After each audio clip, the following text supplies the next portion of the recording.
ಟ್ರೇಡಿಂಗಲ್ಲಿ structure mapping ಸಿಕ್ಕಾಪಟ್ಟೆ important. ಇದು basic ಅಂತ ಅನ್ಕೊಳ್ಳಿ. ಇದು ಕಲೀಲೇಬೇಕು. ಇದಾದ್ಮೇಲೆ ನಾವು ನೆಕ್ಸ್ಟ್ ಸ್ಟೆಪ್‌ಗೆ ಹೋಗೋಕ್ಕಾಗುತ್ತೆ. ಸೊ ಸ್ಟ್ರಕ್ಚರ್ ಮ್ಯಾಪಿಂಗ್ ಹೇಗೆ ಮಾಡೋದು ಅಥವಾ ಹೇಗಾಗುತ್ತೆ ಅಂತ ನಾನು ತೋರಿಸ್ತೀನಿ.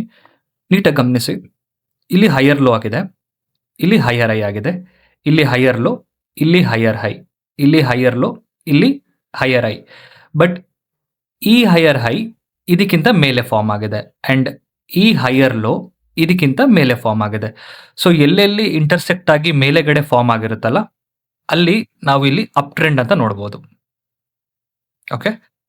ಅಂಡ್ ಸೈಡ್ ವೇಸ್ ಮಾರ್ಕೆಟ್ ಅಲ್ಲಿ equal high, equal low, equal high, equal low, equal high, equal low. So ಇದು ಒಂದು ರೇಂಜ್ ಬೌಂಡ್ ಅಲ್ಲಿ ಪ್ರೈಸ್ ಮೂವ್ ಆಗ್ತಾ ಇದೆ.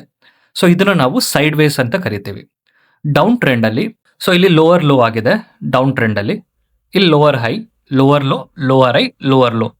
ಇದು ಯಾವುದು ಕೂಡ ಬ್ರೇಕ್ ಆಗಿಲ್ಲ. ಈ ಪಾಯಿಂಟ್ ನ ಇದು ಬ್ರೇಕ್ ಮಾಡಿಲ್ಲ, ಈ ಪಾಯಿಂಟ್ ನ ಇದು ಬ್ರೇಕ್ ಮಾಡಿಲ್ಲ. ಕೆಳಗಡೆ ಫಾರ್ಮ್ ಆಗ್ತಾ ಬಂದಿದೆ. ಸೊ ಇದು ಡೌನ್ ಟ್ರೆಂಡ್.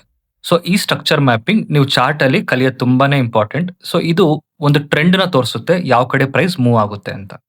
ಸೊ ಇದೇ ರೀತಿ ಹೆಚ್ಚಿನ ಇನ್ಫಾರ್ಮೇಶನ್ಗೆ ನನ್ನ ಪೇಜ್ ಫಾಲೋ ಮಾಡಿ. ಅಂಡ್ ನೀವು ಕೂಡ price actions, institutional footprints ಕಲಿಬೇಕು ಅಂದ್ರೆ ನನಗೆ DM ಮಾಡಿ ನಾನು ರಿವರ್ಟ್ ಮಾಡ್ತೀನಿ. Thank you.